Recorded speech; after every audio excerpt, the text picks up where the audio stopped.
नमस्कार, prime time bulletin में मैं शैला आप सभी का स्वागत करती हूँ।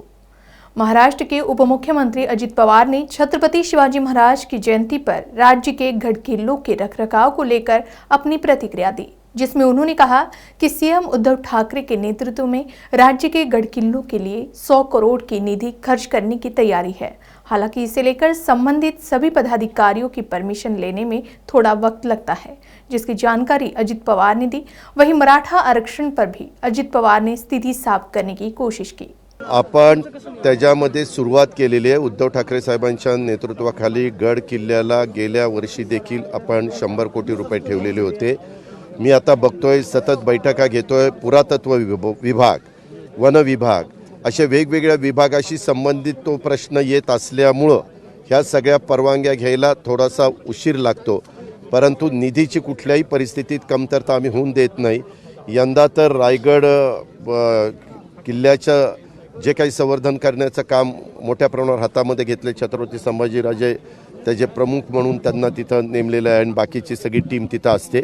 तिथंही निधीची कुठली कमतरता आम्ही कमी पडून देणार नाही याबद्दलची ग्वाही मी देतो। मराठा आरक्षणासाठी संभाजीराजे 26 फेब्रुवारीला आज ते तिथं कार्यक्रमाला थांबले नाही, त्यांचा पुढचा कार्यक्रम होता। मी आज त्यांना इथं आव्हान केलेले आहे। सगळ्यात शेवटी राज्यकर्ते कुणी असले, पाठीमागच्या काळामध्ये देवेंद्र फडणवीसांचं सरकार होतं, त्याच्या आधीच्या काळात पृथ्वीराज चव्हाण साहेब असतील, विलासराव देशमुख साहेब असतील। विलासराव देशमुख साहेब मुख्यमंत्री असल्यापासून हा प्रश्न चाललेला आहे, परंतु आपले पृथ्वीराज चव्हाण साहेब मुख्यमंत्री असताना त्याच्यामध्ये आपण आरक्षण त्या ठिकाणी दिलं 16% मराठा समाजाला आणि 5% मुस्लिम समाजाला, असं 21%। परंतु नंतरच्या काळामध्ये ते आरक्षण टिकलं नाही, म्हणून पुन्हा आयोग निर्माण करण्यात आला, माझ्या माहितीप्रमाणे गायकवाड आयोग, आणि त्याच्यातनं पुन्हा आरक्षण दिलं गेलं। ते मुंबई हायकोर्टामध्ये टिकलं, पण सुप्रीम कोर्टामध्ये टिकलं नाही। सुप्रीम कोर्टाचं म्हणणं की देशामध्ये 50%च्या पेक्षा पुढं आरक्षण देण्यात येऊ नये अशा प्रकारची काय नियम आहे, तर त्याच्यात कायद्यामध्ये काही बदल करण्याची गरज आहे। म्हणूनच मी आत्ता बोलत असताना काही तरुण सहकारी मित्रांनी मागणी केली की हे किती दिवस चालणार आहे, तर त्याच्यात पहिल्या कुठल्याही दिलेल्या आरक्षणाला धक्का न लागता ह्या सगळ्या गोष्टी करायच्या, ही पण आपण सगळ्यांना लक्षात घेतलं पाहिजे। केंद्रीय मंत्री अनुराग ठाकुर ने समाजवादी पार्टी पर बड़ा हमला बोला है। अनुराग ठाकुर ने आरोप लगाया है कि समाजवादी पार्टी का अहमदाबाद सीरियल ब्लास्ट 2008 केस से सीधा कनेक्शन है। उस मामले के एक दोषी का पिता सपा नेता है। खुद अखिलेश यादव भी उस नेता से मुलाकात कर चुके हैं। यही नहीं, उन्होंने सपा नेता शादाब अहमद के साथ अखिलेश यादव की मुलाकात की तस्वीरें भी मीडिया में जारी की। पूछा कि क्या अखिलेश यादव ने उन्हें बिरयानी खिलाने के लिए बुलाया था। अनुराग ठाकुर ने कहा कि जिस सपा नेता शादाब अहमद की अखिलेश यादव के साथ तस्वीरें हैं, वो अहमदाबाद सीरियल ब्लास्ट 2008 केस में सजा पाए आतंकी मोहम्मद सैफ का पिता है। ऐसे में अखिलेश यादव वाली समाजवादी पार्टी को इस मामले पर जवाब देते हुए अपना रुख स्पष्ट करना चाहिए। महाराष्ट्र में पिछले कुछ समय से भाजपा और शिवसेना के बीच जमकर नोकझोंक हमें देखने को मिल रही है। हालांकि इसी कड़ी को जोड़ता हुआ एक बयान शिवसेना नेता और राज्यसभा सांसद संजय राउत की ओर से सामने आया है। किरीट सौम्या और नारायण राणे के आरोप पर अपनी प्रतिक्रिया दी है और कहा है कि हम आपकी धमकियों से डरने वाले नहीं हैं और आप कितना भी कुछ कर ले, हम रिश्ते में आपके बाप लगते हैं। तुमच्या भ्रष्टाचाराचा हिशोब तुम्हीच करत बसा ना।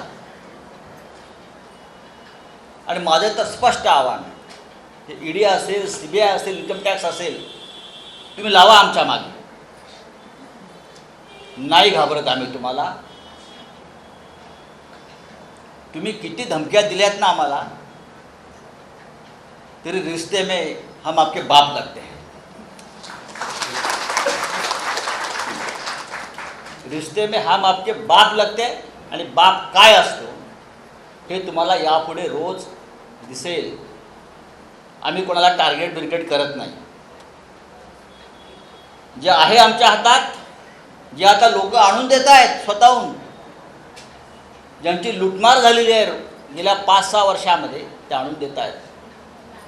केंद्रीय तपास यंत्रणा या मुंबईत ज्यांचे कार्यालय आहे त्यांना तुम्ही खंडणीखोर बनवलेलं आहे।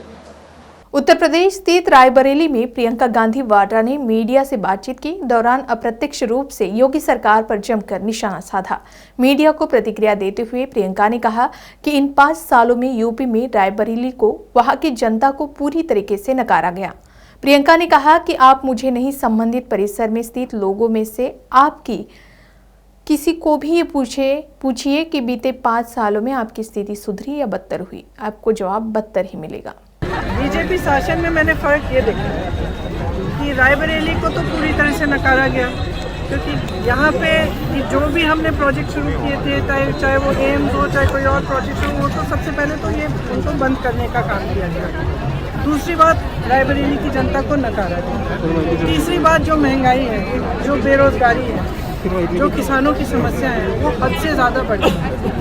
आप मुझसे मत पूछिए, आप कहीं भी जाके किसी भी दुकानदार से पूछ लीजिए, किसी भी किसान से पूछ लीजिए, किसी भी नौजवान को पकड़ के पूछ लीजिए कि भाई तुम्हें रोजगार मिला, तुम्हारी ज़िंदगी बेहतर हुई है कि नहीं 5 सालों में। मैं दावे के साथ कह सकती हूँ कि पिछले 5 सालों में एक भी यहाँ पे ऐसा जवाब आपको नहीं मिलेगा जो कहेगा कि पिछले 5 सालों में मेरी ज़िंदगी बेहतर हुई। उत्तराखंड की सीमा से सटे बरेली मंडल के तराई जिले में पीलीभीत में चौथे चरण का चुनाव 23 फरवरी को होना है। सारे दलों के नेता और प्रत्याशी एक दूसरे पर आरोप प्रत्यारोप लगा रहे हैं। ऐसे में पीलीभीत पहुंचे समाजवादी पार्टी के राष्ट्रीय अध्यक्ष अखिलेश यादव ने प्रत्याशियों के समर्थन में जनसभा को संबोधित किया, जहां उन्होंने यूपी की योगी सरकार और केंद्र सरकार पर जमकर हमला बोला। अखिलेश यादव ने प्रत्याशियों के समर्थन में जनसभा को संबोधित करते हुए बीजेपी सरकार पर जमकर हमला बोला। महंगाई, भ्रष्टाचार, स्वास्थ्य व्यवस्था जैसे तमाम मुद्दों पर बीजेपी सरकार को अखिलेश यादव ने फेल बताया। वहीं बीजेपी सरकार पर हमलावर होते हुए अखिलेश यादव बोले कि काका गए हैं, बाबा भी जाएंगे। और काका का मतलब है काले कानून। अगर काले कानून गए हैं तो उत्तर प्रदेश के बाबा भी जाएंगे। ये किसान, ये नौजवान वोट डाल करके उन्हें घर पहुंचाएगा। इधर बाबा जी कह रहे थे कि गर्मी बहुत है, गर्मी निकाल देंगे, अभी भी नहीं मान रहे हैं। 2 चरणों में हार गए, अभी भी नहीं मान रहे हैं। ये तीसरे चरण का वोट परिणाम दो और फिर चौथे में आप लोग डाल देना। वैसे तो पहले चरण के बाद महाराष्ट्र के दिग्गज बीजेपी नेता और केंद्रीय मंत्री नारायण राणे ने प्रेस कॉन्फ्रेंस में यह दावा किया है कि दिवंगत अभिनेता सुशांत सिंह राजपूत ने आत्महत्या नहीं की, बल्कि उनका मर्डर हुआ है। मंत्री ने कहा कि 8 जून 2020 को सुशांत सिंह राजपूत की पूर्व मैनेजर दिशा सालियन का पहले बलात्कार किया गया और फिर हत्या कर दी गई। दिशा पार्टी में जाने से मना कर रही थी, लेकिन उन्हें जबरदस्ती पार्टी में बुलाया गया, फिर बलात्कार कर हत्या की गई। जिस बिल्डिंग में ये सब हो रहा था वहां का सीसीटीवी फुटेज 8 जून से पहले तक सही था। अचानक 13 जून को ही सीसीटीवी कैसे गायब हो गया? बिल्डिंग में आने जाने वाले लोगों की एंट्री दर्ज करने वाले रजिस्टर के भी पन्ने 8 जून के बाद से फटे हुए क्यों हैं? आमच्याकडे पण काय माहिती आहे ना, या मुंबईत महाराष्ट्रात काय घटना घडल्या। 8 जूनला दिशा सालियनची बलात्कार करून हत्या झाली। सांगितलं आत्महत्या केली, का करेल ती आत्महत्या? एक तर ती त्या पार्टीला जात नव्हती, जबरदस्ती बोलवलं। तिचा तो मित्र रोहन राय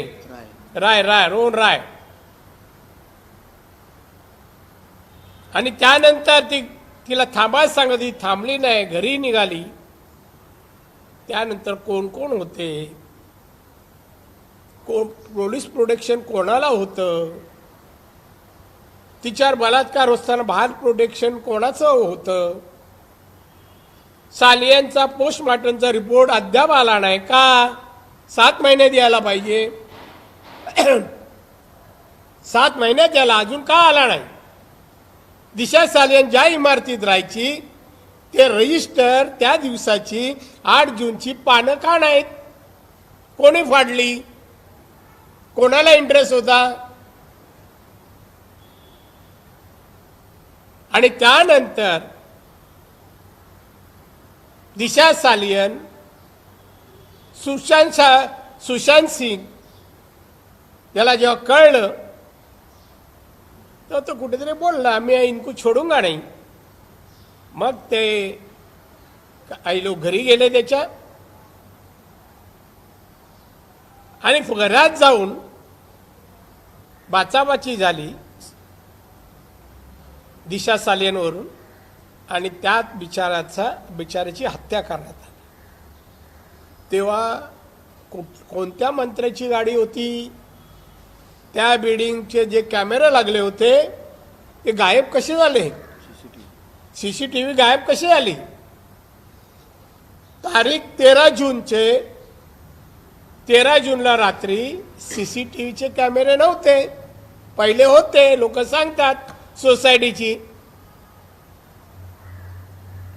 ठराविक माणसाची ॲम्ब्युलन्स कशी आली, ॲम्ब्युलन्स कोणी आणली, हॉस्पिटलला कोणी नेलं, सगळे पुरावे नष्ट कोणी केले, याची चौकशी होणार.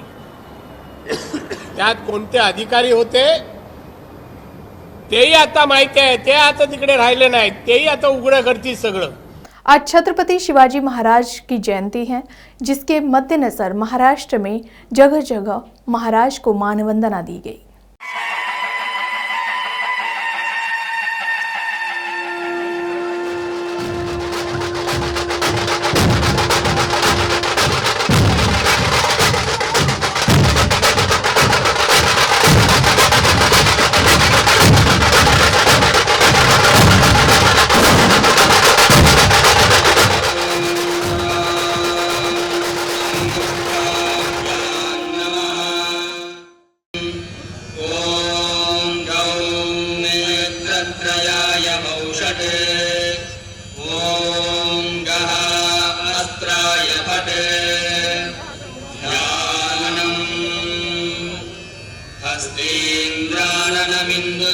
हस्तेन्द्राननमिन्दुचूडमरुणच्छायं त्रिनेत्रान्वितम् आश्लिष्टं प्रियया सपद्मकरया स्वाङ्गस्थया सन्ततम् बीजापूरगदाधनुस्त्रिशिखयुक्चक्राब्जपाशोत्पल ह्रीव्यग्रस्वविशालरत्नकलशान् हस्तैर्वहन्तं भजे गण्डपाली गलत्तानपूरलालसमानसा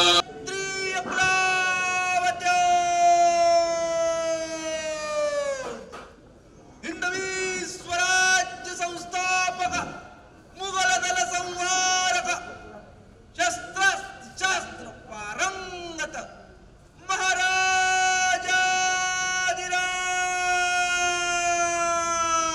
महाराजाधिराज राजा.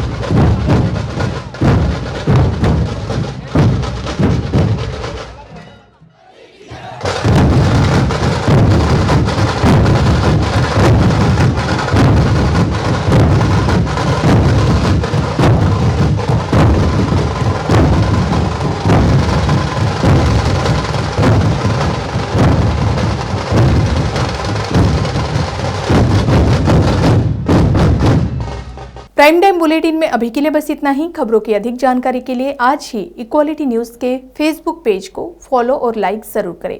साथ ही यूट्यूब चैनल को सब्सक्राइब करना ना भूलें.